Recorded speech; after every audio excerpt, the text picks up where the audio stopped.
The football weekend starts today. We'll preview the Spuds matchup against Centennial, plus UND's Eric Schmidt on facing the Bison as a head coach. Hot Mike starts now. Hot Mike with Dom Izzo. Really?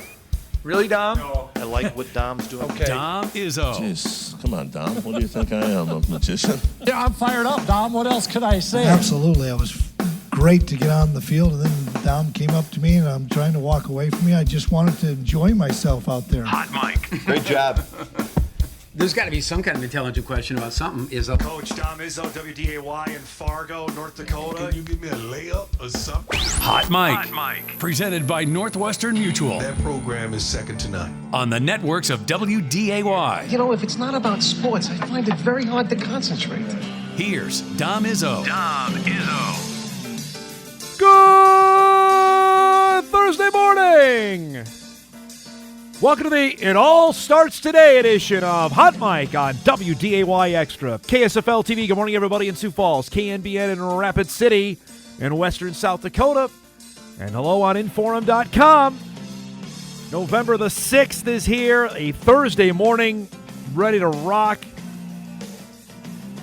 A busy one across the state of Minnesota. We got high school football happening, all nooks and crannies of the state, from Moorhead to Morris, Brainerd, Spring Lake Park, anywhere around the area. There's going to be, if you have turf, likely you have a high school football game happening in your backyard. We got one here in a 9-man, and the Spuds home field is being used. Meanwhile, the team that normally plays there is heading to Spring Lake Park tonight for a big football game. Moorhead's got Centennial tonight in a 6A quarterfinal. We're going to preview that coming up later on in the show. We are closing in on the day for the Bison and Fighting Hawk football game. UND announced yesterday they are going retro, much like they did the last time the Bison were in Grand Forks, with some vintage helmets. We'll show you that coming up later on in the show.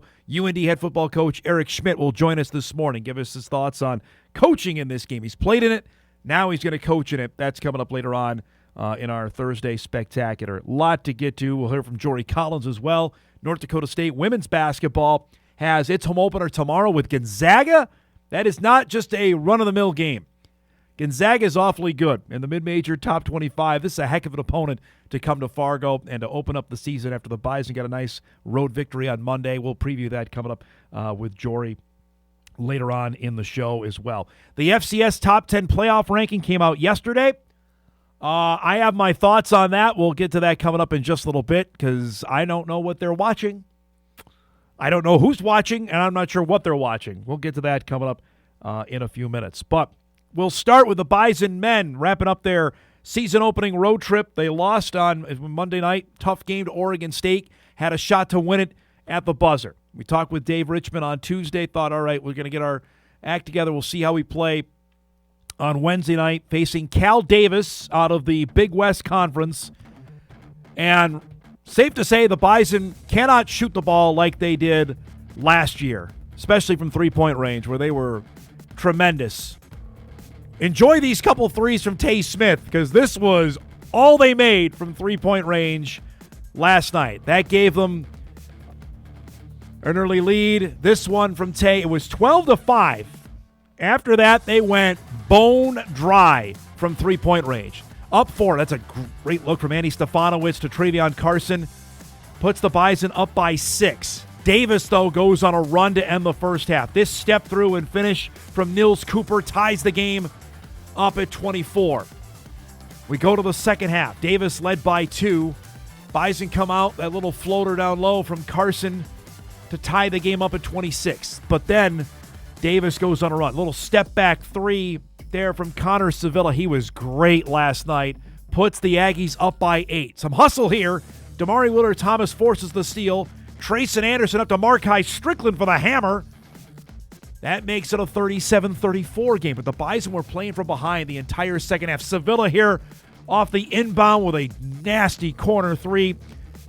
Put the Aggies up 47-39. This is the last made three-pointer of the game for the Bison. Smith had all of them. Cuts it to 5. Sevilla nearly lost the handle on it. Hits another one right in the eye of Carson Smith. It's 54-44 Aggies. Here, another great intercept by Wheeler Thomas. Leaves it up. Emil Skuta for the dunk. That cut it to 6. That's about as close as the Bison would get, though, in the second half. Another missed 3 here. Strickland does a nice job on the offensive board and puts it up through contact. That made it 68-59 at that point. They were down 11, and here's another steal. Again, Bison were just too careless with the ball. Cooper lays it in. That put the Aggies up by 13, and they would go on and win it. 80-68 is the final. Look at that stat line. The Bison are 9 of 58 from three-point range in their first 2 games. They lose by 12 last night. 80-68 the final. Last night, 3 of 27.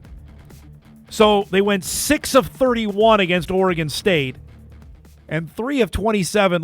So I'm not a great math mind. That's 9 of 58 from three-point range. You see the stat that Kyle has up there, 11% from for the game. They only shot 37%. You're not going to beat anybody doing that. Strickland had 17. Sevilla was the big man for Davis. He goes for 26 last night. Cooper had 16 as the Bison lose their second game of the season. They've lost their first 2, and they cannot shoot right now. They did not shoot well against Oregon State, and they did not shoot well last night against Davis. And we knew, and David talked to us about this on the show, that this was going to be a different team than last year in terms of they're not going to make 16 to 17 threes a game like they did last year. But he didn't expect 3 of 27 either. So some things to work on here. The Bison will travel today, heading back home. Got the next few days off. They're back in action coming up on Tuesday night, home opener against Cal State Northridge. I was getting that confused with who UND's playing. UND's got UC Riverside. That's tonight in Grand Forks. But the Bison have Northridge. The Matadors are coming in for a game on Tuesday night for their home opener. And then they play right again the next night against St. Scholastica, which is very uncommon in the regular season unless you're in a tournament to be playing back-to-back nights. But the Bison will have games next Tuesday and Wednesday, which we'll have for you on Extra. And they've got to figure this out in terms of shooting because that's not going to get it done. They had 20 offensive rebounds, though, last night. If you're going to take – and I'm not going to be, green and gold colored glasses guy because they didn't play well. They turned the ball over 12 times. Davis turned it over 18 times, though. I mean, if you get 20 offensive rebounds and you force 18 turnovers, you got to win the game. They lost by 12 because they couldn't make a shot. Davis, for their efforts, went 8 of 16 from three-point range in picking up the win. So we'll see when they're back home, take on CSUN coming up on Tuesday. While that was wrapping, the Timberwolves were playing in Madison Square Garden last night against the Knicks, which means a reunion with Cat. It also meant a reunion for the Wolves. Anthony Edwards was back in the lineup after missing the last week with a hamstring injury. Remember that he played early in that Denver game and then took himself out? We haven't seen him for the last 9 days. He was back last night, though. Little rust for Ant. Cat got it going early on. The stuff down low, that put the Knicks up by 6. That was on Ant, by the way. Pick it up later in the second quarter. Wolves are down 7. Julius Randle's had a great start to the season. Remember, the triple-double early in the week. Cans the 3. Wolves are down by 4. Now they're up 2. Dante hits a deep 3. 4 from three-point range in the second. The Wolves are up 4 at halftime. Second half, though, a different story. Jalen Brunson gets hot, knocks down a 3. He had 12 points in the third quarter alone. Knicks are up by 7. Here's OG Anunoby driving and scoring. Put the Knicks up by 11. Here, careless with the ball of the Wolves. What are you doing? Josh Hart gets alone for the throwdown. That put him up there by 18. The only bright spot was Ant giving his jersey to a diehard fan in the crowd. That was pretty cool last night. Knicks win it, though, 137 to 114. Can't give up 137. I don't care what you're doing there. The Knicks, most points in a game they've scored this year. You see Brunson had 23, Anunoby had 25, Julius had 32. Ant was held to 15-5 in 29 minutes in his first game back as they dropped to 4-4 on the year. They're back home tomorrow night. They have the Utah Jazz. I believe that's their first NBA Cup game. I have to double check on that, but I believe that's the start of the in-season tournament for the Wolves. Comes with the Jazz coming up tomorrow night at Target Center. But got to play some D and hopefully get Ant back into it. But right now, and I was watching a little bit of ESPN's NBA coverage last night, which I'll just say it is after seeing what NBC has rolled out in its first 2.5 weeks, it is already superior to what ESPN does. The only thing ESPN's got going now is they got the inside the NBA guys on there. Anyway, point being that the West already looks vastly different. San Antonio is going to be an issue with Wemby. We already know the Thunder are good. The Lakers are off to a red-hot start with Luka playing, and LeBron hasn't even played a game yet. Right now, the Wolves sit in the 8th spot in a ultra-competitive Western Conference. So when they play the likes of the Jazz, the Grizzlies, maybe the Mavericks because Kyrie's not playing, the Pelicans, you can't lose those games. They did last year, and they had a scraping claw to make sure they were not in the play-in, and they end up getting the 6th seed as it was. Don't want to mess around with that this year because there are some really good teams in the Western Conference. Last thing before we set up the show, yesterday at 1:15, in the middle of the afternoon, completely different than what the college football playoff has, the second and final FCS playoff rankings were revealed. Now, before we show these to you, 2 things on this. One, it's at 1:15 in the afternoon on a Wednesday. Who's watching this besides me? Show of hands, I'd love to know. Second, and it's easy to pile on the worldwide leader, but you are the worldwide leader. You cannot, under any circumstances, mess up a team's video with another team in their own state. For our South Dakota State viewers, they know exactly what I'm talking about. They've been down this road a million times with San Diego State and South Dakota State with the SDSUs. We've added it just a handful of times, but yesterday as they're doing the reveal and they have video of each team, which is great, they come to North Dakota State and they show video of North Dakota. Now, someone in our profession, you can't have that happen.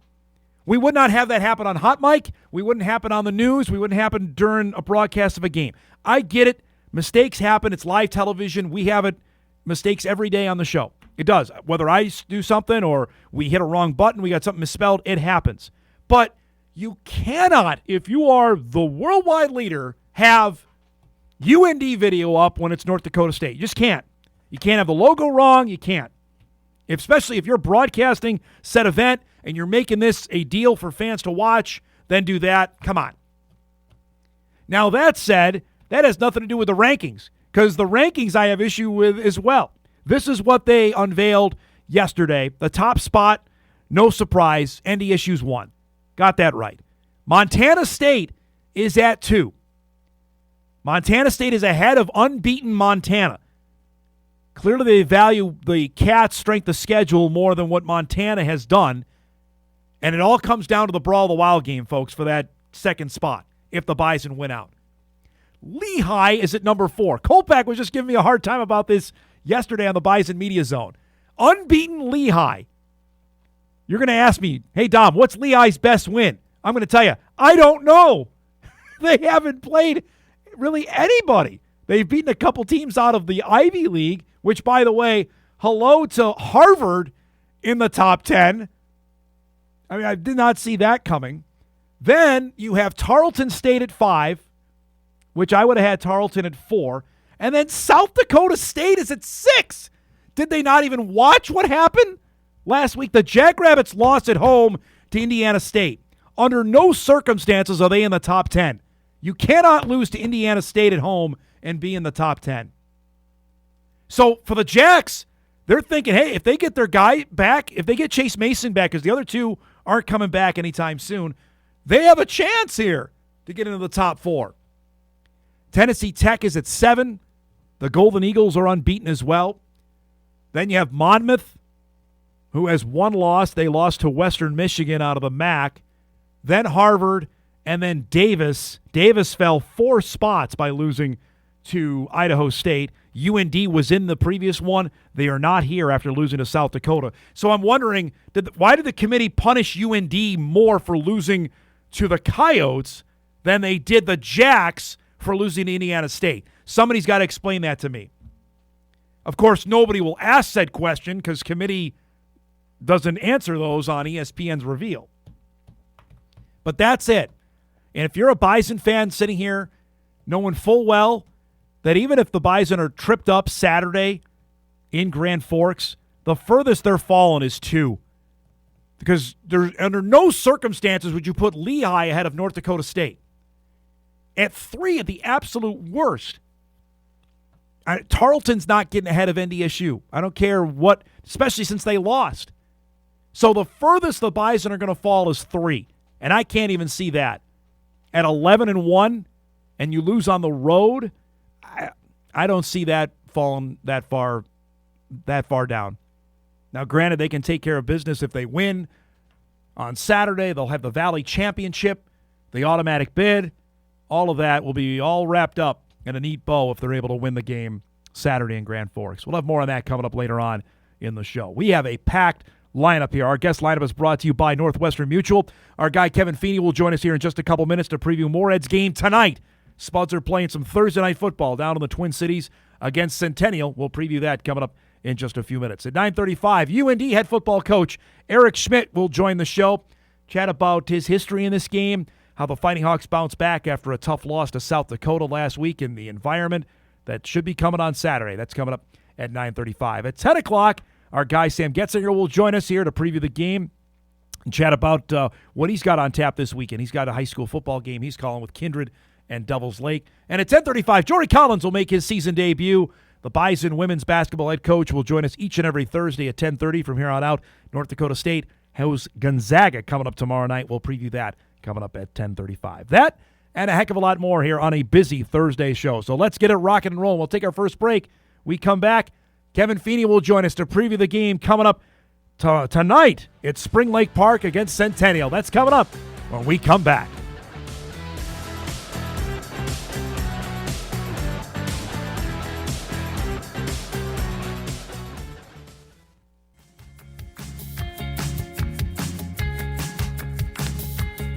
Welcome back, everybody. Thursday morning edition of Hot Mic off and rolling. UND head football coach Eric Schmidt going to join us here in about 15 minutes, getting ready for the game coming up. Apparently, is a football game on Saturday. There are football games all over the state tonight in Minnesota, from Spring Lake Park to Jim Goda Stadium, where our next guest, his field's being used, and not by his team, but they're still playing. Moorhead is in action tonight against Centennial. Spuds head coach Kevin Feeney joined. I know you'd love to have the game at your place, right? And you got another bus ride coming. Exactly. You know what? A neutral site could be over at Jim Christopherson Stadium. Maybe that'll be a good neutral site. All right. He's ready to go, folks. What is that for Centennial to Spring Lake Park? What is that, 20 minutes? What are we talking? I think it was 6 miles. Oh, jeez. Good Lord. This reminds me of the St. Cloud deal you guys had about a decade ago, right? Exactly. Hey, St. Cloud would be an amazing site. I was joking with him earlier in the week, like, hey, we've done this the last 3 weeks when you played a game. You guys have won, so let's keep it rolling here. Let's first start, because when we talked in April, when the whole 6A thing was going to happen and where you're going to get placed, and I texted you this after the game, and this is no surprise, of the 8 teams left in 6A, 6 of them, including yourselves, are in your section. Pretty good football being played for every week that you guys had. Yeah, no doubt. I mean, it like I've said all year, it's kind of the SEC of Minnesota high school football. I mean, the gauntlet that we've went through has been tremendous. And you know what? Tonight we're playing Centennial, great football team, 2023 state champions.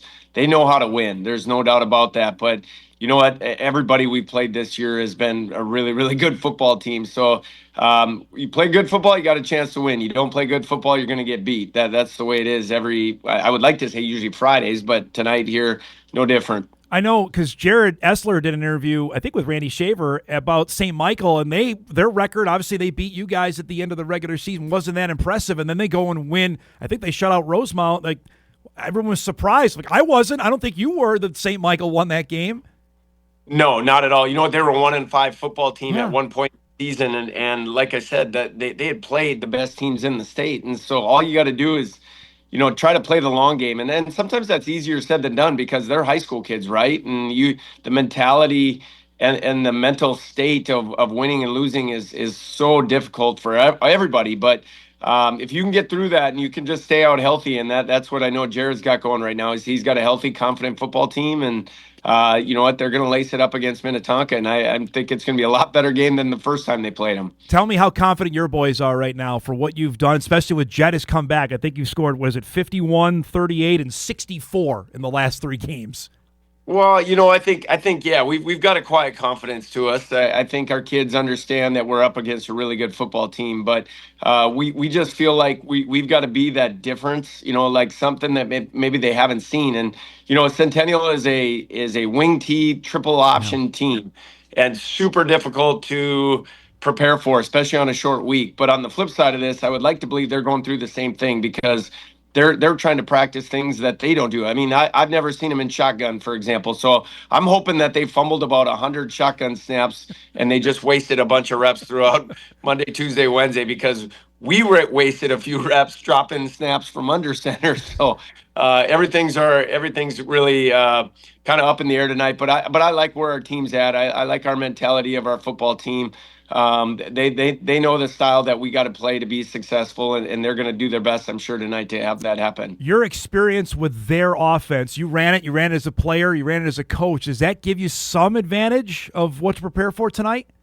We do. I mean, yeah, I have a pretty good understanding of what they're trying to accomplish. You know what, but you got to go out and execute it, right? And it's different from Elk River, but yet it's the same That was type my of next thing. I was going to ask you about that. Is it close to them or no? Yeah, you know what? I mean, just because assignment-wise, you got to have a couple guys on the dive, a couple guys on the quarterback, and you got to try and make them get to the pitch. I want to say, you know, all season long, they haven't pitched the football a whole lot, but the quarterback is super dynamic with the football, and the deception is so good. But you know what? You can't sit and feel sorry for yourself if you get beat on a play, because all that is I've been telling everybody, it's a street fight mentality that this football team has.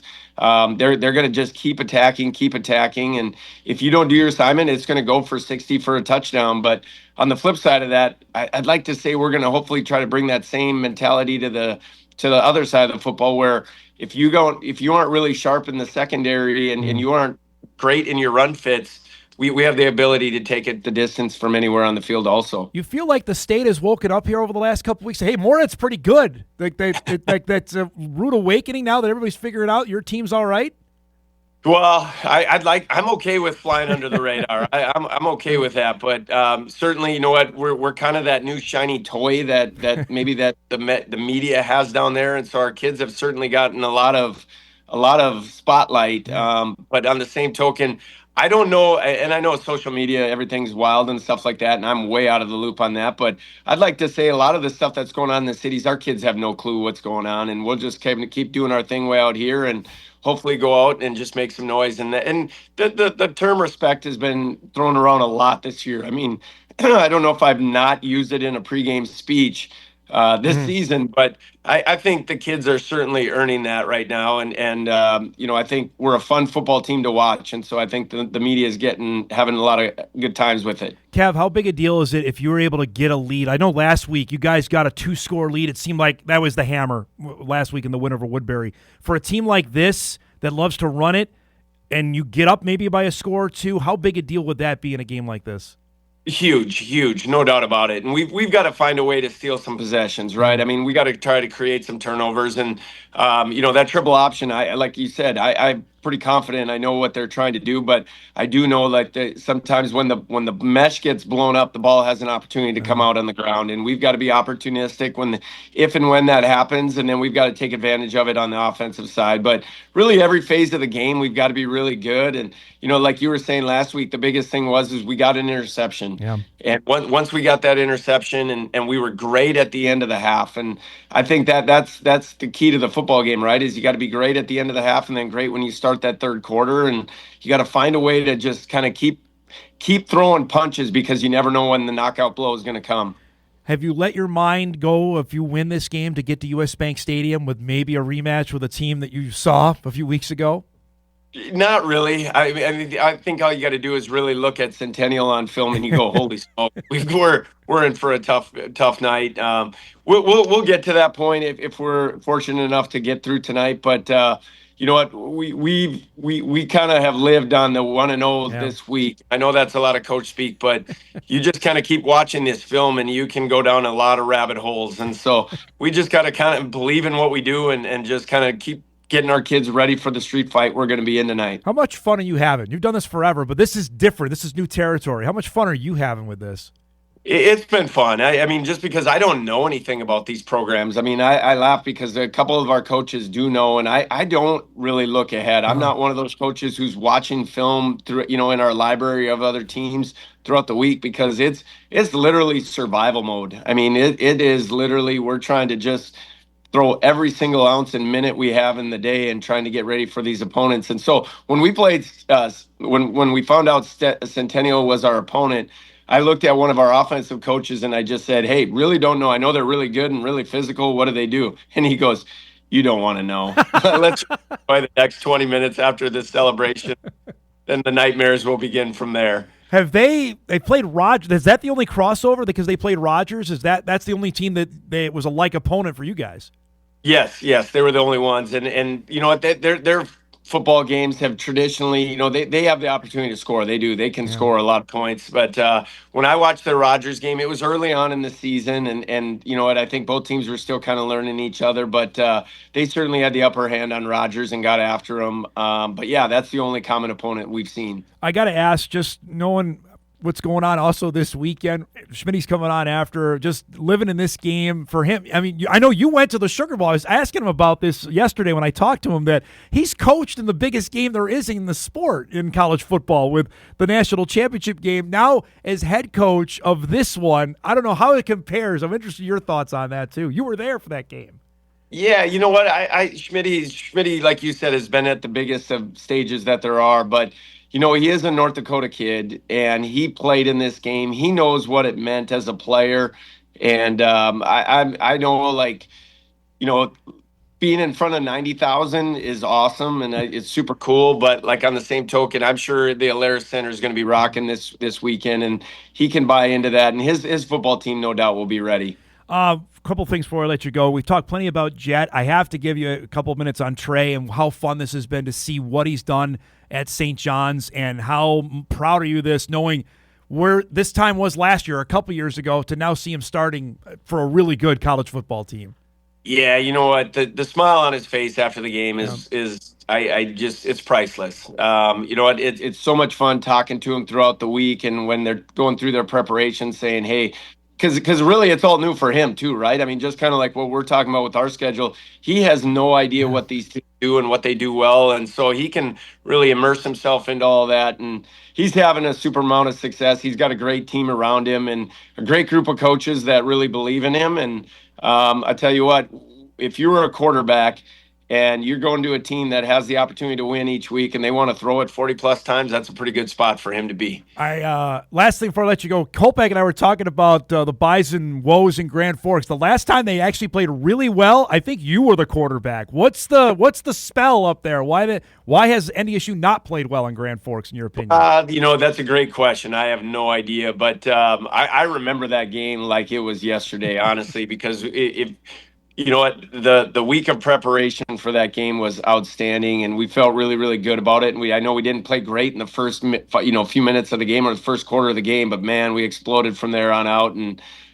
you know what, momentum is such a big thing, but such a fun game. I'm so glad, and I'll be watching Trey's game, and hopefully his game, he can get things in hand so that I can keep peeking at my phone here and watch a little bit of that one also. What's your gut tell you for Saturday? What do you think? Ooh, that's a good question. We got guys on both sides of both teams, but you know what? I think North Dakota State, when I saw them play South Dakota State live, they were pretty impressive. And I've not seen the University of North Dakota play this year, but I know offensive line-wise, North Dakota's got a tremendous offensive line and can run the football.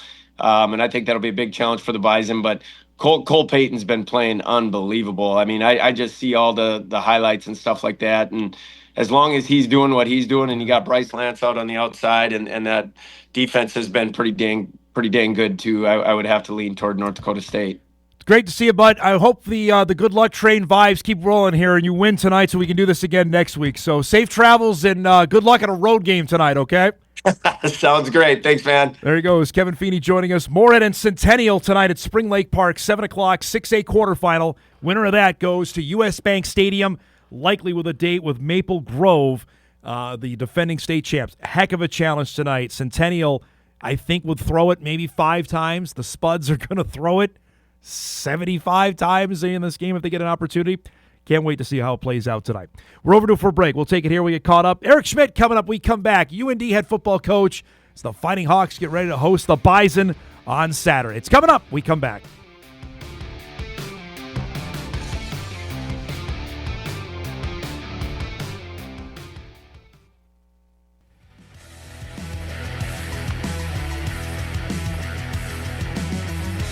All right, welcome back, everybody. All right, action-packed Thursday show rolls on. Our thanks to Kevin Feeney for joining us. Highlights of that coming up tonight. Riley will have that for you on the sports at 10 for Moorhead and Centennial. We're closing in on kickoff on Saturday afternoon, 1 o'clock inside the Alaris for North Dakota State and North Dakota. Fighting Hawks coming into this game after a really difficult loss. They're probably their worst performance of the season. I'll take probably out of their worst performance of the season in the defeat to South Dakota. And North Dakota State comes in off I'm not going to say shaky. They didn't play as well as they had hoped to, and they still won the game against Youngstown State. And now have to go up for their final road game of the season, knowing they can clinch the Missouri Valley Football Conference Championship with a win, and they've got UND to try and go through. Late yesterday afternoon, I had a chance to visit with head coach Eric Schmidt to get his thoughts on the matchup. And we started, actually, we were talking about what we did with Feeney about coaching in big-time environments. And now, after playing in this game, now he gets to be the head coach in the Bison-UND matchup. It'll be fun. I think you don't probably look at it, especially when you're in this role. Like, you want to make sure that you give, your players as many answers to the test, so they can be successful on game day. I think you really, when you're a head football coach, like, you got your family and you got your team. And those are the two things that, really matter to you. And it's really all you need, and sometimes it's probably, a little bit to some of your shortcomings as a coach when those are the two things that, you focus on. And you just really want those young men to, to have success and to be able to see them, just grow and get better. And I think this is, honestly, Dom, like, to me, like, this is why college football is special, like going with your brothers in games like this. And it's not special because of NIL and because of the portal and because of rev sharing and things like that. It's going and having these journeys and these games and growing with your brothers and having some lifelong relationships. And that's the one thing I think that's cool about this is, you're right. It's different than other games, right? Like, there's families that get divided. There's, people that have gone to both schools that are now, living together and stuff like that. And that's what makes it unique. I also throw this out, and I was talking about this on my show, that Tim is coaching the Big Ten. You coached in the national championship game at the Sugar Bowl with Michael Penix and J.J. McCarthy. That's as big as it gets in this sport. So I guess that's big. Where does this compare to that? Can it?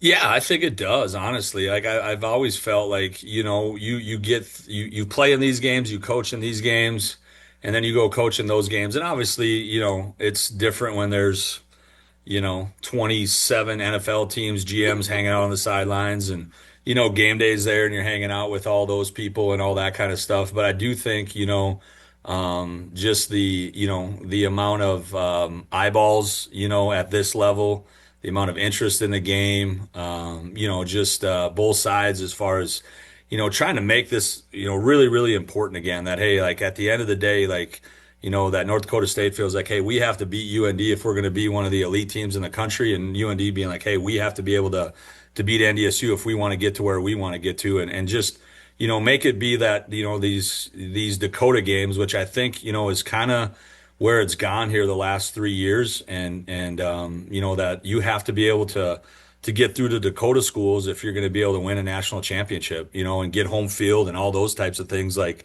that's what these games come down to. So, and that's what it used to be for a long time. When I grew up I first remember these games in the early 90s, and then all the way through, the winner of this game, typically had home field in the playoffs and had a great opportunity to be able to win a national championship. And now I look at it, when I first got in this league, there was, Northern Iowa was, year in and year out really good. Southern Illinois was, a power. We first got to Southern Illinois, Western Kentucky, was kind of, was the whole, league was really strong in the southern part of the league. And now, I know I was gone for 7 years, but now when I come back, like there's a lot of really good football teams in the northern part, of this league. So, which makes it really cool because regionally, it's all those different, fan bases that kind of cross over, and border each other and those types of things, which makes it a lot of fun.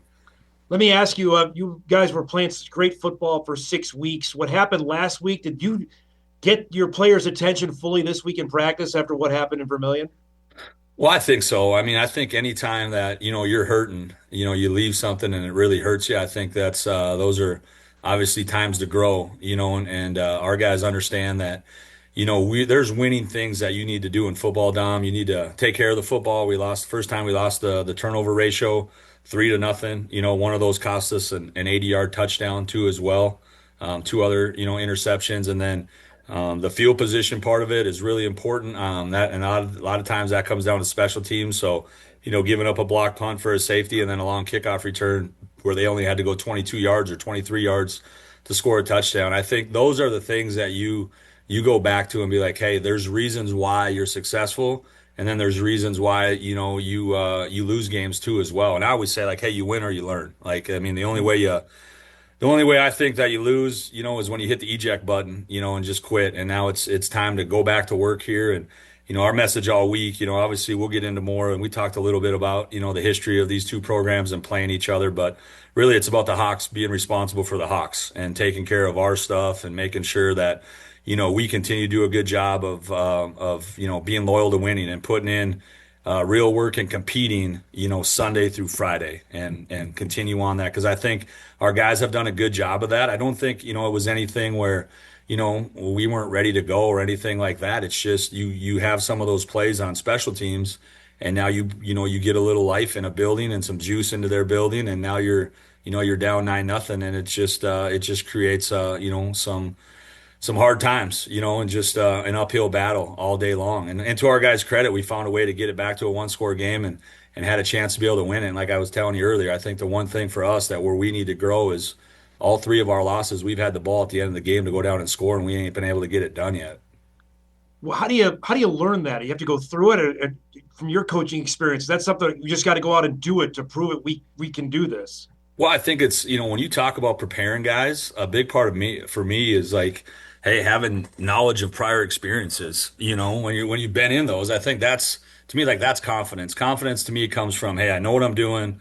I know how to do what I'm doing. I feel like I'm capable of doing it through my training. And I really believe that good things are going to happen when I get in those situations. And not that it's going to happen 100% of the time, but I think my training will help me 90% of the time to be successful because things just happen in games. Like if somebody slips or fall down or it's a coverage that you don't see or a guy comes off of, his guy and makes a great play on a different guy. But I think that's how you develop confidence. And those are things that we talk about with our guys in our culture all the time. And now I just think, like I said before, like, hey, we have to make sure that, it's not any external things that we're focusing on. It's our internal standards that we work on every single day. And I think if we can continue to do that, it's helped us, up to this point. Like you said, I think even, obviously won 5 in a row, but even I think the weeks before that, like going into some places and playing well really for, a majority of those games. And I think that's where we have to draw, our attention back to is some of the knowledge of, hey, why did we have success? Why were we, playing really, really well throughout that stretch? It was because of the things that I mentioned, not making mistakes and not beating yourself.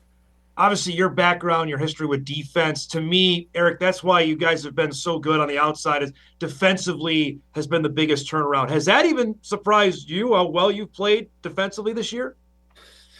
No, I think, that's something that as a former player here on that side of the ball, you have a lot of pride in, and a lot for a long time. I mean, when we were really rolling in the Roger Thomas and Dale Lennon years and that kind of stuff, it was our defense, right? Yeah. And I think, me and Tim have been at a few places on the West Coast talking about, when NDSU and why NDSU's been good, and he'll tell you it's the offense, and I'll tell you, hey man, like your defense is really, really good.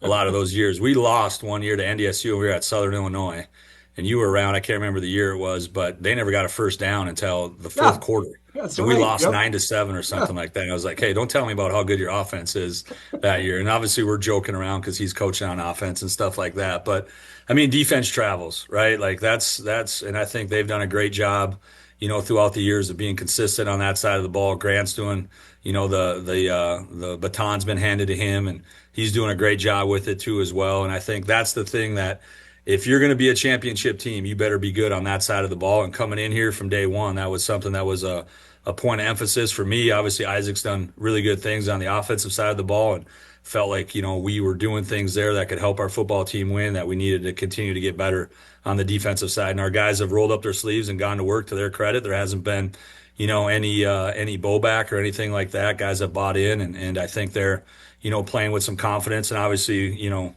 Saturday is going to be a little different animal. I know we played Youngstown, we played Bow, we've played, Southern Illinois with DJ, but I mean, what they got down there, man, like I said it the other day, it's like, God dang, as you start watching, it's like, hey, watching Tim Tebow back in the day a little bit, just a big dude that runs around.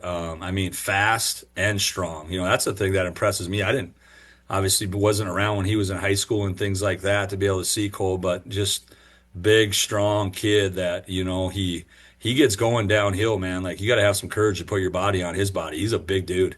I got to ask, knowing, and you addressed this in your press conference on Monday, that, yeah, it's the next game, it's a big one, but you still have two more after that. How much do you have to emphasize that?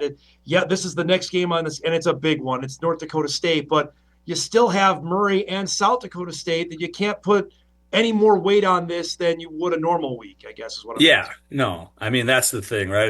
We're not in the playoffs right now. It's not, your season's over if you lose or anything like that. And I think our guys understand that, but yet I do think you need to, at some point early in the week, like I said, we talked about doing simple better and going through our process and making sure that we stayed loyal to winning. And then I'll sit down with them tomorrow morning, and we went through some of the rivalry things and stuff like that. But I mean, when you step on the field that day, if you don't talk to them about, hey, it's going to feel different, when you come out and you see the other jersey, you talk about it all year long, and then you see it, like there's some, your blood starts boiling. Like, you're living those days, right? Like, let's call it what it is. Everybody else wants to downplay it, like, and that's where I think it's the same. Like, I remember, Oregon, Washington, and walking into Outson. I was just going to ask you about that. Yeah.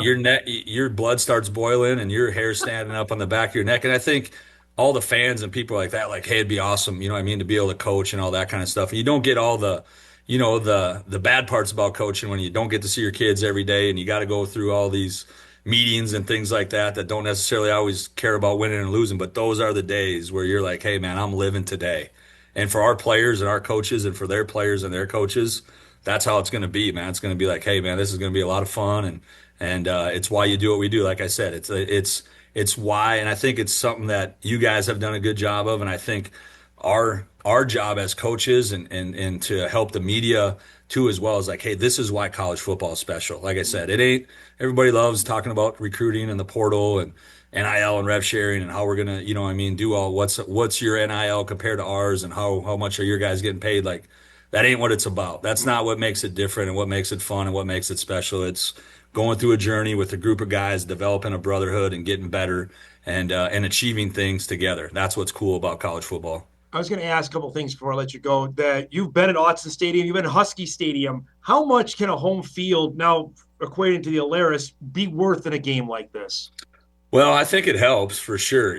I think just, on the offensive side of the ball, you're going to be stressed. Obviously, I think, as you've gone on in college football and you get to play, in all these different stadiums, like there's certain levels of loud, too, as well. And I think you guys have, understood that too as well. Like, you'll go to some places and it's loud, and then you get into some other places and it's not just third down. It's not just, you get in the building and the energy and the buzz, and there's different levels of loud, that you have to go through. And I think, anytime you walk into those places, and especially it gets to, third and long and things like that, and there's a decided advantage, for instance, for a defensive lineman to know that, hey, they're not going, the motions and things like that are going to be harder to time up and do all those things when, you can't hear and all that, and you're doing everything off of silence or clap cadence. So I definitely think it's an advantage. Now, does it, I mean, it's still not about the environment and you walk in there. It's about you going out there and doing the things that you have to do to be successful. But, I think you get to these games and you're happy that you're at home, and not on the road, when you're playing this weekend. Last thing for you, Bud, and I have to ask the typical reporter question of a college football coach. Is a quick start necessary in a game like this? UND couldn't have got off to a better start in this game 2 years ago. Is that when you look at this North Dakota State team, is that necessary for you guys to win the game on Saturday? I mean, we talk about starting fast a lot in our program. I mean, if you look at, Dom, and this is just trying to understand college football and why teams are successful. You score first in college football. The last 6 years, you win like 70% of the games. You're leading at halftime, you win like 80% of the games. So I think, it's important. Now, you have to understand that, in big games and when those are a lot of times can be really good teams against teams that aren't very good. You're including all those different, games into that equation. I think when you get into, high level games off of it, that you have to be able to do a good job of, hey, momentum swings, trying to ride out and get as much, juice out of the momentum when it's on your sideline and try to gain as much separation as you can. And then when it's not, you got to really fight like heck, to be able to get field position and momentum back on your sideline. So I think, the message that, it's what I talked about with our guys last week, that, hey, whether it's, you're up, you're down, those types of things, you got to be able to play all 60. I think that's the thing that I keep going back to. We've had some chances to win the games we've lost at the end. And I think the really good teams, they find a way to be able to, complete those drives at the end of games to take leads, to stress the other teams. Maybe you do. There's certain weeks you have some unfortunate bounces and you turn the ball over and things like that. Like, can you win ugly, in those weeks too as well? Because you saw in our league last week, like there was a lot of, close games and things like that. And you got to be able to pull out those because, certain weeks it is what it is. But I think in those weeks, it goes back to fundamentals. It goes back to taking care of the football. It goes back to winning the explosive play ratio. And then it goes back to, field position. So I just think those things besides wins and losses are really important stats. You got people coming out of the woodwork looking for tickets this week? Oh, yeah. A lot of friends, a lot of new friends that, all of a sudden are trying to get in the building. So I got to make sure. Phone number? Yeah. Got to make sure it's not, some of Tim's relatives trying to give me a call to get in there too as well. Thanks so much for doing this, bud. Good luck, and we'll see you on Saturday, okay? Yep, sounds good. You guys have a great rest of your week.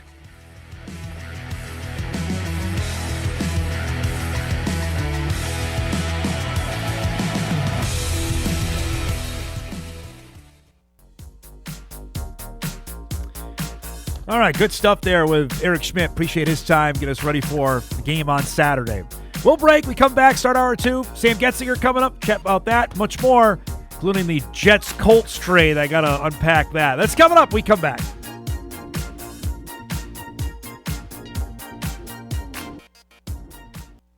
This is Hot Mike on the networks of WDAY. Here's Dom Izzo. Let's take a moment and talk about bunions. The original line read as this: bunions. You may have heard of them. That was my original line. Hey, thank you, Dom. Johnny Cool Guys there with the sunglasses on. That was off the dome. To the west of when Illinois. I'm looking on it, like west. I shouldn't say right and left. Is that Missouri? That is Missouri. Yes. That is it's underneath Missouri. Iowa. I'm getting good at this. He's coming. So we're going to like the bottom peninsula region. Peninsula? Okay, we're going to come back on the ETSU tailgate and then go to you. How am I going to go from a tailgate to bunions? Okay, good deal. Let's take a moment and talk about bunions. Look at you. I got it sported you are already. Dressed I'm ready to go. Success here. First time I put it on. I like it. It fits I'm well here. So in case anybody missed Bison Game Day on Saturday, well, should we just roll it? Yeah, do it. I don't know. I want to give the guys a little time here to play the tape. So okay, because it was quite the surprise. I will say that. Dewey Ridley helped us out because he made shirts for my dad. Actually, oh, he's got one too. Nice. He did that for when my dad was going through cancer treatments. He put the nickel with myself and Kolpak on. We raised some money there, and then he did this. Go ahead and roll it, guys. This is from Saturday. Let's take a moment and talk about bunions. You may have heard of them. Yes, it's one of the most that is common our foot favorite and intro ankle problems of that there are. last season was talking about bunions, and look at this. What is going on? We even got I shirts love made. it. I love it. You guys are just so sneaky all the time. And it's not just limited to Fargo. Take a look at this. We've even got Logan you're Campbell. kidding me. I love it. Rachel Herzog's got one. Even in San Jose, California, covering the Devils. Oh, Eric's got one. And how big is this? You even got Stace to wear one in the. Look at this You're guy. kidding me. Look at that. You're kidding me. Oh, this is fantastic. What's my NIL money coming in at? What was my contract? So, where do I get one? The Bunion guy. You got one coming for you after the show. There it is. I love it. All right, let's pick some winners. Our standings coming into November. Big week for Sam. Went 5-1. So it's the not going to be a comeback big trail. week this week. So there it is. You were genuinely surprised. I was oblivious, and I didn't. So when Kyle and Jeff were changing in front of you. I had no idea. I had no idea. Come to find out after the fact that Kyle did 3 laps in front of me with the shirt on. Just all it took was a coat to cover up some of it, and I was just completely. Well, I thought. When we got into the Pick'em segment, there's a good look at the shirt. Love it. When we got to the Pick'em segment and that video started playing, my immediate thought was, "Oh no, something's wrong in the truck. What? Why is this playing right now? That's not right." And then it took way too long for me to piece everything together. But that was a funny deal. That was cool. It's taken off at a life of its own. So it has. There you go. I've been very surprised by it. I'm known for asking Dave Richmond about MSUM and taking a moment on bunions. So I love it. That Logan and Rachel sent in photos with it is even better. That was fantastic. The fact that they kept it quiet, because those right? are the two. The secrets don't last very long between those two. So the fact that they kept it quiet was surprising, and it sounds like they had it for the entire week, and they were waiting for the segment to come up, and no, it worked out really well. It was a good surprise. Looks good. I'm glad I like it. I'm a fan of today. It's I'm fantastic. a big fan of the Colts down here. The attention to detail. Right. The Colt logos are on really there. Nice. I'm a fan of this. Which is a perfect segue because your favorite football team decided to I know. Just to be a winner. My team. I love it. I am so upset about this because Sauce Gardner is probably my favorite Jet player on the current roster. The pulse of the Jets. He's now currently not on the Jet roster. We gave Sauce Gardner to your team, and we got 2 first-round. Now, people are freaking out after the deal, like, the Jets fleeced the Colts because they got 2 first-round picks. And I would say this. Have you looked at what the Jets have done in the first round in the last 30 years? I'm not great. I'm not convinced of this Not yet. great. They drafted this guy, and I love this guy, and now he's gone. That's true. And Quentin Williams is gone, too. How about this, though? Your team going all in. Like, this is... That's what I'm saying. Just to see, okay, we lost a game to the Steelers, and the score won't reflect that game. We got manhandled. I think it was 27. It was not as close. It was not as close as what the score said. Okay. We got destroyed in Pittsburgh. It was not good. So to go back and make the decision, all right, if we're going to be a Super Bowl contender, we got to make a move. And I mean, they got the pieces offensively. Defense has been pretty good this year. They've been dealing with some injuries at cornerback. So go get Sauce. Go put the resources in to get them. I love it. So did you see the video of the kid, the Jets fan, who was a big Sauce Gardner fan? Yes. And then in my head, I pictured that's how you were. Yes, going exactly. Back. Quentin Williams, another one of my favorite. Like, I was 2 years ago doing this show. I remember saying it. Like, I'm really close. I'm going to get a Sauce Gardner jersey. I have not bought a Jets jersey since Sanchez and Braylon Edwards, which is 2009 when they went. You can still get a Sauce Gardner jersey. Yeah. I don't want a Colts one. They're still on the market. Yeah, it's not like they're out there. You can get a Colts blue and white one. It was fit just fine. Listen to the Jets. Yeah, thanks, Scott. Listen to the Jet first round picks since Mark Sanchez. Yeah. Tell me if you know any of these guys who've made any sort of impact here. 2011, Muhammad Wilkerson. Nope. 2012, Quentin Copels. Nope. 2013, D. Milliner, Alabama. I think they took him 3rd overall. But even that, nothing. Yeah, who? Leonard Williams. He's pretty good for the Seahawks right now. How'd that work out for us? Jamal Adams. He was good, and then they traded him. Yep. Mekhi Becton. He won a Super Bowl last year with the Eagles. He was all right. Is he on the Colts now? He got hurt. I don't know who he's playing for anymore. I gotta look that up. Quentin Williams in there. Sam Darnold. You may have heard of him. How'd that work out for him? Zach Wilson. How'd that work out at quarterback. It's terrible. It's not. Terrible. It's not good. Oh, I'm thinking of Mekhi Blackman. My bad. But Elijah Vera Tucker, I like it. He got hurt in preseason. I said it here. I waved the flag here. I'm like, it's over. So I'm fine giving up those 2 first-round picks because the Colts do better in rounds 2 through 7 than they do in first in rounders the worked round. out okay this year. Yeah, they did. But I tell you what, we find some gems in the 2, 3, 4 rounds, and I'm okay with that. And here's the other part of this now because the Colts are going to pick what? 28th, 29th. Well, so we're going to have mm-hmm. maybe the 3rd pick and the 29th pick. You better hope there's a quarterback somewhere in here for the Jets. I would imagine. Hey, Cole's probably around. You can pick up Cole at some point. I don't think we're going to draft Cole Payton in the first round. Not the first round. That'd be cool if he get drafted at some point. Well, the fact that we're talking about it now, yeah. Considering we were wondering, could he throw the ball? Pretty can he impressive. Can he get it down the field? We were talking about in August has been put to bed in a big-time hurry there. So how many points did the Jets give up the rest of the way? Oh, my God. Is it just a bloodbath each and every week Have you now? seen the first 9 games this season? That's a really bad. My bad. Really good that so is far. true. Their one win, they squeaked it out. And it was we over allowed 60 30. We allowed combined. 38 Yeah. in beating That's the tough. Bengals, which That's is tough. not necessarily a red-letter date there. Mm-hmm. We have the Browns this weekend. Cleveland's not good. We could win this game. We could give up quite a few points. Yeah, I think you can handle Who's the that. Browns? It's Dylan Gabriel, right? Yes. We can win this Dylan game. Gabriel, and then so after that, Shador's in the mix. So after this, we have the Browns at home, at the Patriots. We're not going to win that game. At the Ravens. That may not go so well. No, with Lamar back, no. Home for the Falcons. That's probably not going to go well. Home. The Dolphins stink. We can beat them. You think?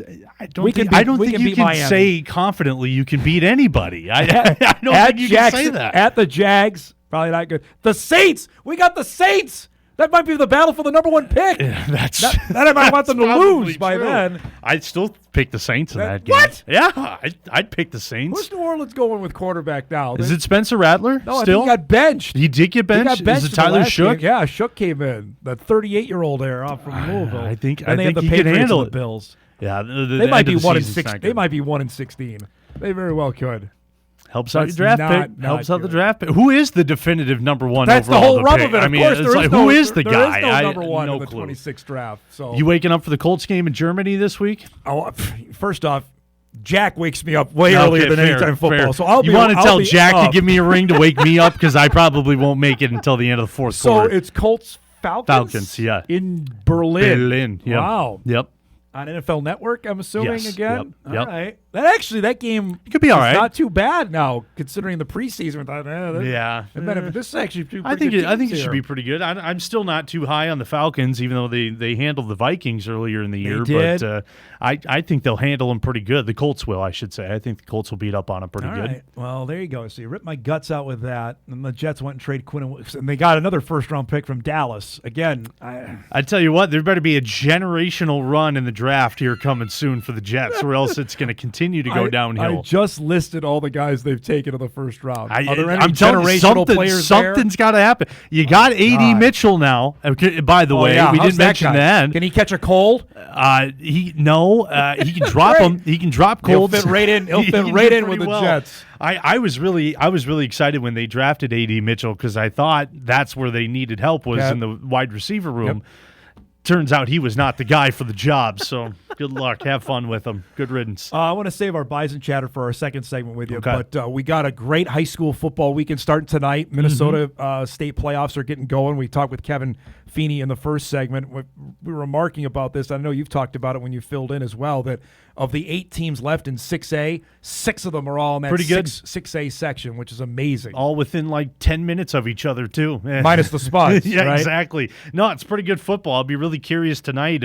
What is it going to be, like 60-40 at the end so here's of the thing. Centennial runs a triple option. Yep. Yeah. So they got to stop them. Oh, that's the thing. I don't know how you That's do that. easier said than done. Triple option offenses are not fun to go up against. But if you do find the right defensive scheme and the guys execute right, then you can beat them pretty handily. I had 2 emails actually from earlier in the week to ask you because you were on the call of the Legacy Horace game. Yes. Your thoughts on what Horace decided to do? They score the touchdown to make it 21-20 with 5 seconds left in the game. Yeah, I think less than that. I think it was like 3 or 2. Seconds, Yeah. And Harvey McMahon decides to go for 2 and not kick the extra point. What'd you make of that? I like the decision to go for it and go for the win, especially, and Troy Mattern and I were talking about it during the game, that the direction they were going to in the field had a 20-mile-an-hour headwind coming in. Oof. And it was not nice on Friday night on Halloween. No, night. it was not. Nice. The rain dominated the first half. The wind really played a difference all throughout the entire game.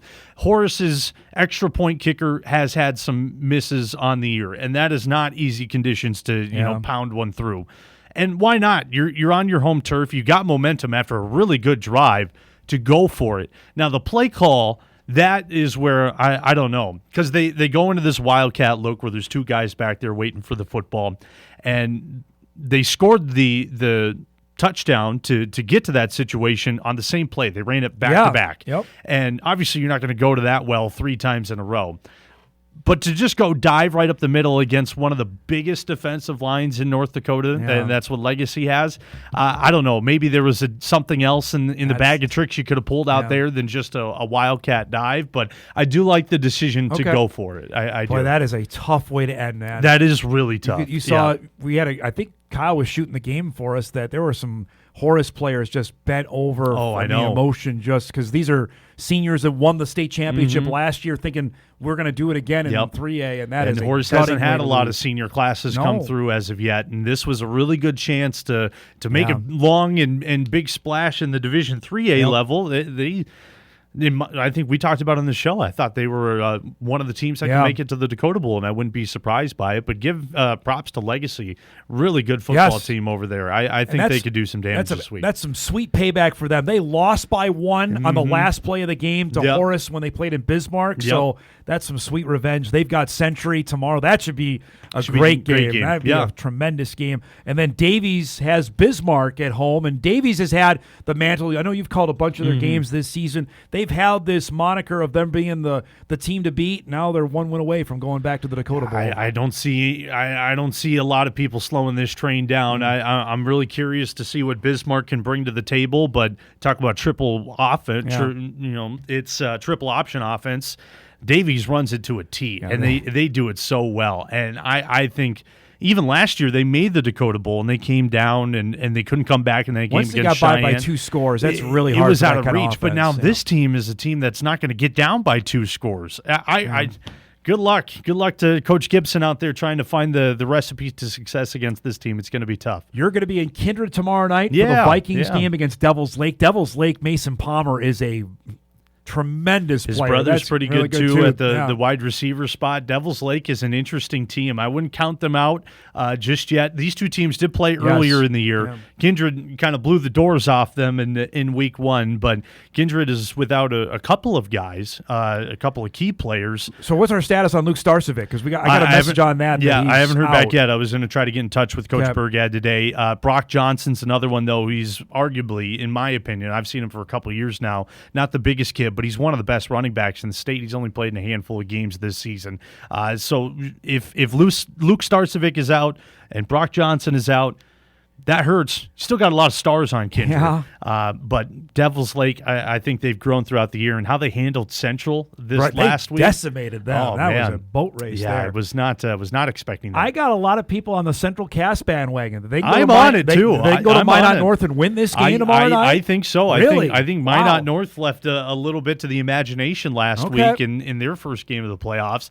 Central Cass is good. They got a really good offensive line. Their quarterback's been there for a couple of years. He's a good little player. Running back's pretty good as well. I wouldn't count out. Boy, I if wouldn't it ends count up out coming to Central pass, Cass. if it's the Squirrels and the Vikings for the 2A championship, first off, everyone's going to hate that because they just moved up. Yeah, and they're playing right, for it. and then they're but right back that in would it. be something else because they can never have played in that level. Like the highest they've ever played is for like a region championship in basketball. So now you're telling me they could potentially play for the football title. That dome's going to be packed. Holy cow! I mean, just imagine if these 2 teams were still in that single A that's division. Why I was talking with Kilder's head coach yesterday, and he was like, "Yeah, see you later." Yep. It's opened up the party for everybody else. Exactly. It's gotten pretty fun in that division. 9 men still dominated by the 2 teams that were there we last expected year. last year. All right, let's break. We'll talk with Sam about what he expects this weekend up in Grand Forks and his thoughts as well on a couple of basketball items as well as we're underway with Bison Hoop season. We'll do that other side of the break. Back after this on Hot Mic on WDAY Extra and Inforum.com.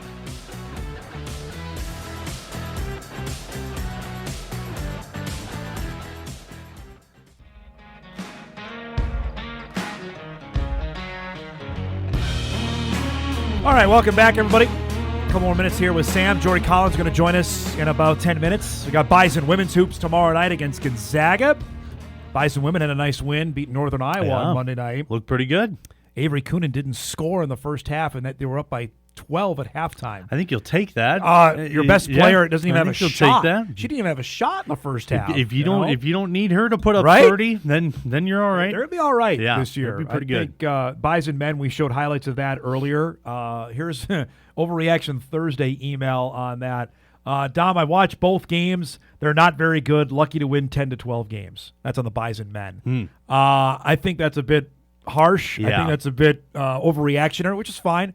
Dave normally gets this figured out. I again, and this is the ridiculous of one bid league, and we were talking about this off the air. Literally, the season only matters for 3 games in March. But That's it's about true. positioning yourself. You got to get that. to a comfortable spot in I that think area. they'll be all right. This is not going to be the team that was lighting up last year, though. No, this isn't the offensive squad that's going to shoot the 43s. But they got to be better than 9 of 58 to start this year. Right. Definitely do. They can get down low. They can dominate the paint. They had 20 offensive rebounds. They can last rebound. night. They can rebound really well, and hopefully that can set the offense in motion. Just the shooting woes have been there, and it's the first 2 games of the year.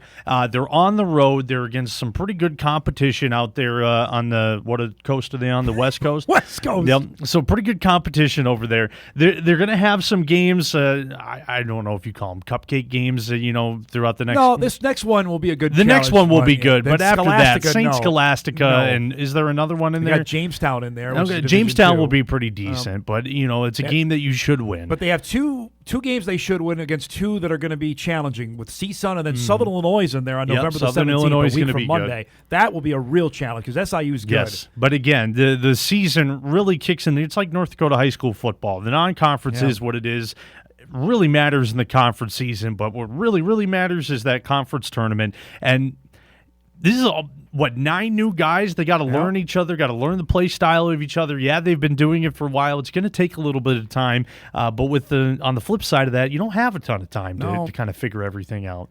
Apparently for our one emailer, no time. No time. It's already over. Yep. Season's coming up. March Madness right around the corner. All right, your thoughts on what you saw from the playoff rankings yesterday of the top 10 that came out? I don't understand. I don't quite get what is going on. I heard what you said too, and just the fact of playing the wrong video and that's not great. On ESPN, that's not good. I don't understand that. I gotta digest this here. What is South Dakota State doing at number 6? Yeah, I got a real issue there. I don't think there's any other poll in the world where if you look at a team that lost by 30 at home and then lost to a team like Indiana State, unranked, you wouldn't be in the top 10. Right, that you were a 31-point favorite at home. You would, yes. No, I agree. You throw out whatever injuries, throw it out the window. That can't play a factor. Right, you don't lose to Indiana State even with your backup quarterback. No. You have way more talent than they do. No. That's just a fact. Not I don't at care all. who's not there. South Dakota State, I don't understand. It's odd because UND got punished more for losing to South Dakota which than doesn't the make Jacks sense. did to Indiana State. And yes, we've talked a lot. South Dakota, yeah, they're not what they were last year, but they're not horrible, if that makes any sense. Yeah, Kyle says maybe they confused the teams, which would make the most sense. And under no circumstances do I think Lehigh is the 4th best team in the country. No, I do not have that either. There's not a chance. I don't know. I still feel Tarleton State. I get that. They have an FBS win, but that Army win. What has Army done this year? They're not. They're not the Army they were last year. No, they were definitely not that. I'm not a great Army football mind this year, but what are they on the season? They are 4-4. So it's not like they're winning a couple of games. Yeah, I guess that's a little bit better than I thought. Get it back here locally, what it did for me, and I'm curious for you, that it's opened this up that the Bison at worst are a 2 seed if they lose this game Saturday. I cannot see you can't put Montana State ahead of them. Even if the Cats lose the game to Montana in the Brawl of the Wild game, they have 3 losses. They're not ahead of the Bison. No, there's I'm no not way. putting Lehigh I don't care There's if they no go way. unbeaten at 12-0. Who do they play? Nobody. Exactly. Yeah, we did this earlier, by the way. I should circle back on Lehigh's best win.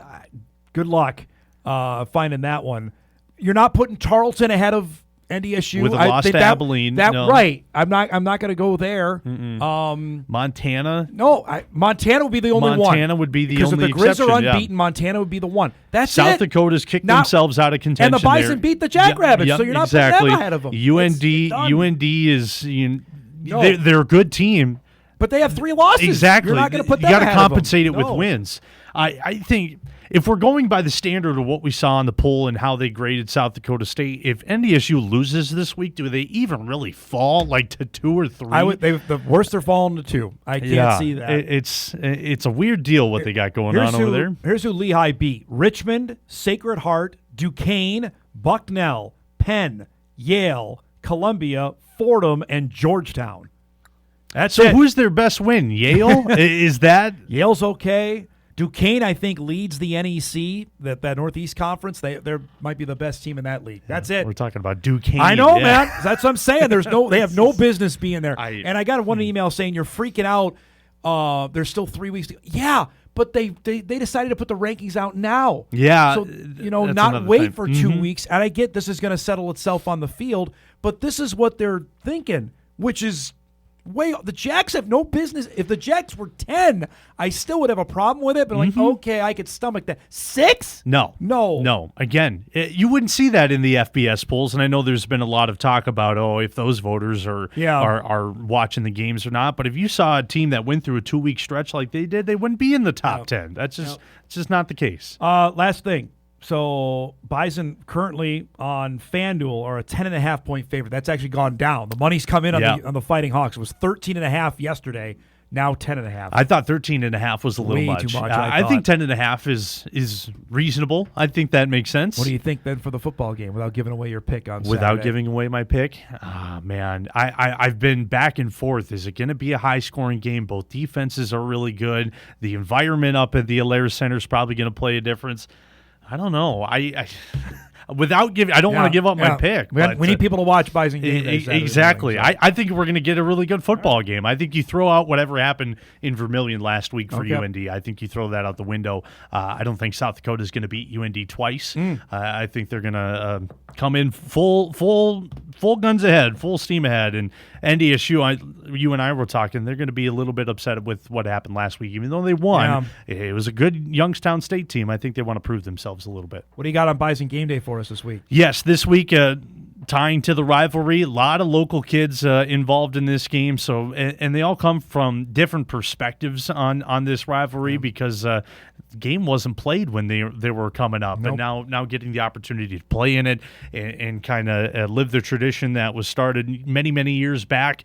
We're going to talk to the local kids and get their thoughts on that. So it should be pretty fun on Inside the Herd this week. Looking forward to it, bud. Thanks as always. Have a great call tomorrow night. Stay warm it'll be out good. there. You have a good call the next couple of days as we well. Got a busy couple days coming up. Sam Goetzinger joining us. You'll hear him on the call on the game Friday with Kindred and Devil's Lake, and of course will be part of our broadcast team Saturday up in Grand Forks. We'll break. We come back. Our guy Jory Collins will join us, North Dakota State women's basketball head coach.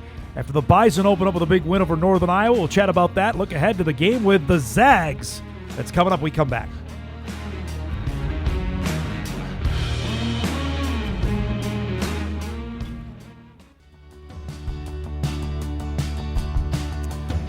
Welcome back, everybody. You see it there. Tomorrow night, we've got women's hoops here on Extra. North Dakota State women's basketball team has its home opener. They take on the Gonzaga Bulldogs. Join us, myself and Amy Rulli, 7 o'clock tomorrow night on WDAY Extra. Should be fun. Should be a great environment. This is not some ho-hum team with Gonzaga coming into town, and we're super pumped to start, I believe, our 5th year doing this, weekly interviews with the women's basketball head coach. Jory Collins joins us here on this Thursday. It's great to see you, bud. I'm super excited we get to do this again for this season. Congrats on the opening win, and we were joking off air, and I said it earlier, if you win a game and you're up by double digits and Avery Coonan doesn't have a shot in the first half, I don't know if I'd take that bet. Yeah, and I told you I don't think I would have taken it either, probably. We anticipated them doubling pretty hard. That's just how they played all last year, and we handled it okay. Not as good as I hoped. But they made a concerted effort to come after her and take her away a little bit in the first half, and did a good job. I thought we had other players step up, obviously, and make some good plays and give us a lead at halftime. And then I think Avery got comfortable a little bit. Second half, had a double in the second half, on its own. So came back around there second half, had a good game. I didn't think we played great, Dom, in that game. I loved our defensive effort and how we pressured the ball. I thought that was pretty consistent throughout the game, but we were, like a lot of teams early in the year, offense is something that's you're filtering through what people can do, how you play together, and there's going to be some ups and downs there. In fact, I was start with that with defensively. I know you addressed the team like that in the video that came out after the game. Is that what you guys can be? You think defensively this season you could be that kind of on a night-to-night basis? Yeah, we're going to find out. That's how we would like to. That's what we're going to try to be. That's just become evident in the summer and the fall here that and be honest, that starts with Marissa Frost and Jocelyn Schiller out front. Molly's able to do that some. But then when you have the versatility of AK and Carrington and Avery behind those guys, I think it does allow you to be a little bit more aggressive, because Marissa and Jossie, quite honestly, those two can play all day. Like they don't really run out of gas very easy. And it takes some people with those kind of motors and those kind of big gas tanks to be able to play that way for stretches of the game. And I would like to do that. I think it's been pretty disruptive, at least in our practices and in our exhibitions. And I think we were pretty disruptive to you and I the other night. So I would like to do that for sure. I know you want to play up-tempo. Is this the kind of roster you can do that with this season? Well, I think so. We don't have we have a couple, Mariley Simon, Lily Niebuhr, aren't necessarily burners, but they're mobile. But Carrington and Avery obviously can really run. AK can really run. Everybody that's playing our guard position, even AG and Amelia, are athletic and can run. And as long as we're making good decisions in that and executing and running to the right lanes and spacing the floor properly, I think we'll have a chance to run. And, we had 10 steals the other night, with the defense. And anytime you're getting those live ball turnovers, those are opportunities to get out in front and get some transition baskets. All right, we've talked about Carrington Aspa a couple times. We've been on the show. She made her debut on Monday night. She had a couple plays, at least maybe go, wow, including that little Euro step on the steal. Tell us about what you saw out of her debut on Monday. Yeah, I thought it was a great start for her. That was a big game. That's only 45 minutes from where she grew up, and she had a lot of, I think, some high school friends and coaches and a lot of people that, got her to this point in the stands for that game, and she wanted to play well in front of them and did. I was so happy for her that she got to do that. She sparked it. We were in foul trouble in the second quarter with multiple players, and, I think she scored almost all her points right there in the first half and had, double figures for us, a couple of those out in front, steals. And, her head gets to spinning a little bit, with just the pace and what's happening. We're asking her to do a lot. She's playing multiple positions right off the bat, and sometimes that comes with different responsibilities. And so she's, every time out, her processing power mentally is getting better and better. But physically, she doesn't really have a lot of weaknesses physically or even skill-wise. And she hasn't shown yet that she can stretch the floor, but she can do that pretty good too. So that'll be, I think it'll be a process, but I'm really excited about her. 11, 5, and 3 steals. That's okay for a Division I debut. And she hadn't played basketball in a competitive game in a year and a half, Jory. Is that fair to say? Yeah, since the summer before her senior year, that last year of AAU ball, so late July would have been the most competitive play she would have been in. It would have been almost a full year and a half, maybe a little more. Yeah. But she gets after it in practice. She's a competitor, and she got herself up to speed pretty good. That head start of coming last January, and I know Tim's talked to me about that in football. They'd like to see that happen. Is that something that can happen more if the player is willing to do that to get a head start and pass up the senior year of high school ball? Yeah, I think you can. I don't know. I think the circumstance has to be right for you. I would hate for any player to give up their last year of high school play unless there was some circumstances there that were pretty significant. And Carrington had her own reasons for that. I think there's too many memories, too many friendships to just be leaving the high school scene before. I wouldn't encourage anybody necessarily to do that unless it was the right thing for you. A lot of eyeballs were obviously on Jossie Schiller in her first game. Tell us how you would grade out how she played in her first game as a Bison. Yeah, I thought she did really. She's been really consistent for us in practice and in our exhibitions in the first game. Dom, I mean, she came out and made 3 threes. Did a great job defensively. Couple steals, no turnovers. Just pushing the pace for our team. She's somebody that's just really consistent in what she does. Somebody you can count on a nightly basis. I think I texted her after. I said, "Hey, I'm glad you're on our team." The way her and Marissa are playing off of each other is going to be really, really good for us. So you get this win, and it's got to feel awfully good to have the bus back, right? And now you got to you're not easing into things. I know we talked about this when we were down at Sioux Falls at Summit League Media Day. To get a game like this, you got to be aching. A regular season game, it's one thing for the WNIT, but now to have a team like Gonzaga at your place, you got to be just juiced for this tomorrow night. Yeah, I think it's going to be fun. I feel like I've heard a lot of chatter about people excited to come, and I hope we have a great crowd. I think it's a whiteout for the game.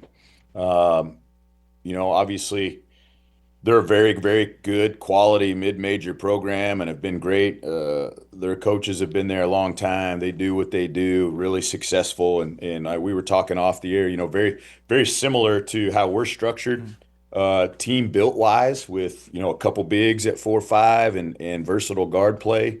They run some big stuff. They run some guard stuff, a lot like us. It's really, you get on and watch, you're like, yeah, we do that. Yeah, we do that. And so it should be I think it's going to be a great even matchup. So it should be a really, really good basketball game. I know it's only game 2, but is this something you can learn a lot about your team playing against an opponent like this? Oh, for sure. I think everybody we play here early on in the year, we're going to learn a lot about ourselves and how we are able to make adjustments, how we're able to handle things. The tough part for us is our first 3 games here. We're their first team, first game of the year. So, everybody's has, Gonzaga's got a game on us. We don't have anything on them this year. And when we play Concordia on Monday, they're going to have a couple games on us. We got nothing on them. So you got to be able to do what you do and do it well regardless. And then you got to be able to make probably some adjustments on the fly if the ball screen coverage is different, if they're jumping into this kind of zone. So you got to be a little bit prepared for everything, early in the year, and that only makes you better going on when you got to make those adjustments. Real quick about the Monday deal. It's another daycare day game. I know it was big last year. Sounds like it's going to be double of what you had last year. Am I going to need earplugs on Monday? Is that probably? I might wear some too. I think the last number I heard was like 2,300. Holy cow. Youngsters coming to the game, which is awesome on a day off school. And I think there's going to be even more than that because I think, some of the West Fargo schools don't have school. So there's got to be something to do on a day off. And we're going to encourage everybody to come to the game at 11 and help cheer us on against another local team that's going to bring some people as well. And that ought to be a fun one also. Speaking of a couple of North Dakota natives, we were visiting off air to give an update on Mariley Simon and McKenna Johnson. Do we get to see them playing anytime soon and how their rehab is going? Yeah, so they're both back practicing full, but really recently. So they're both available. I'm not real sure either one's game ready at the moment. That's something that's working day to day on where we're at, where they're comfortable and where I'm comfortable getting them into games. But that's coming soon.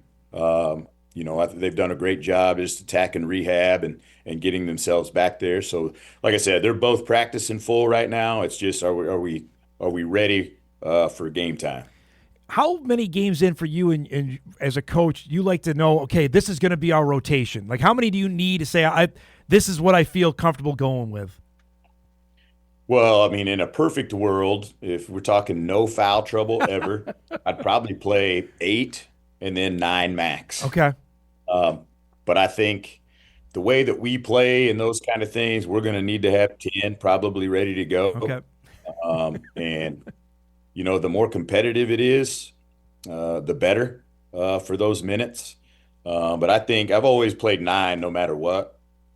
I've always liked a backup 1, a backup wing, a backup 4, and a backup 5. And just knowing your role. And right now we have players that are kind of doing both, mixing in and that adds to your versatility and could actually shrink your rotation even more when you have people that are versatile like that. Last thing before we go, and it's great to do this to get started. I saw Avery was up and nominated for the Becky Hammond Award. For those that maybe aren't entrenched totally in women's basketball, how big a deal is that?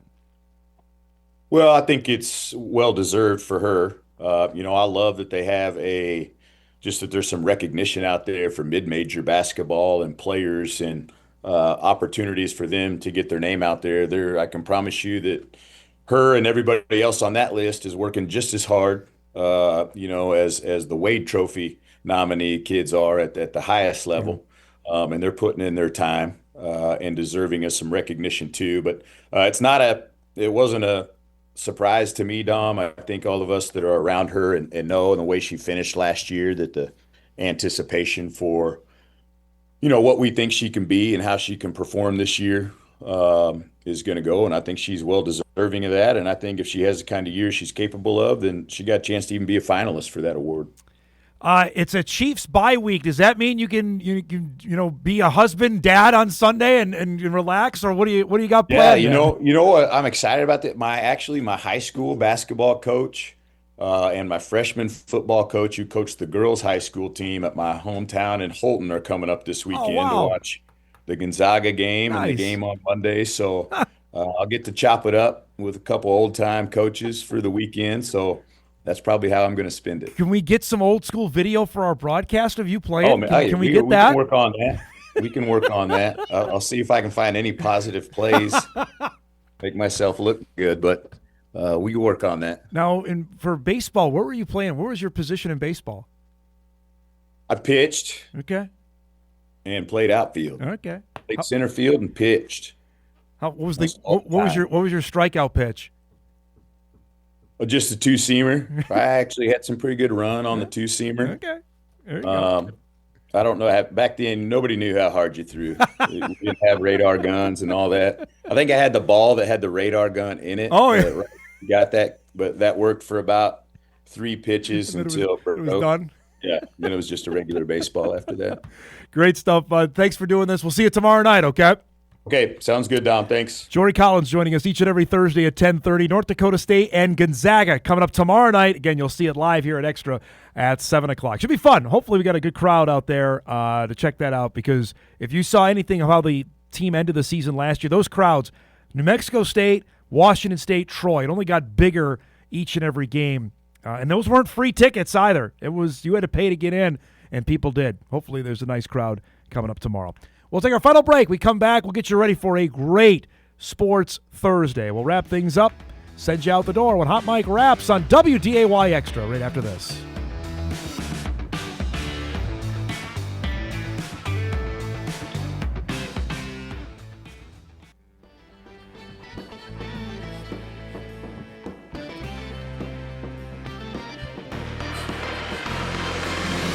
All right.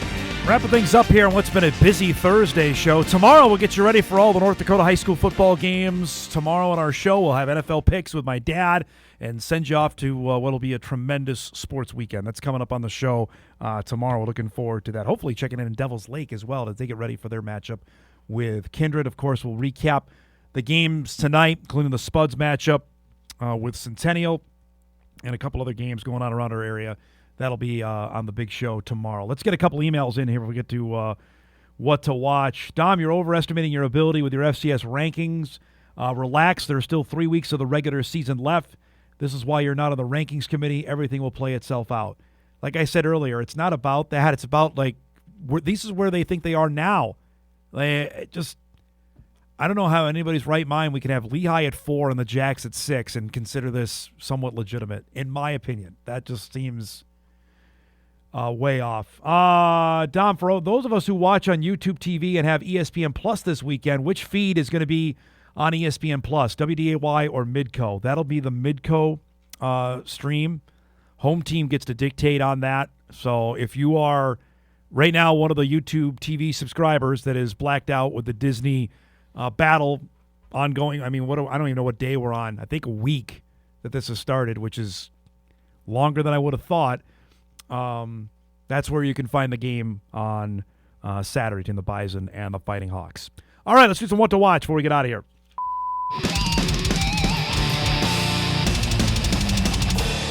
All right, tonight we've got Bison volleyball for you here on Extra, 7 o'clock. South Dakota State, NDSU. The Jacks win. They earn a share of the Summit League Championship. We'll have the call of that one coming up tonight, 7 o'clock here on Extra. Week 10 of the NFL season begins tonight with the Raiders and the Broncos.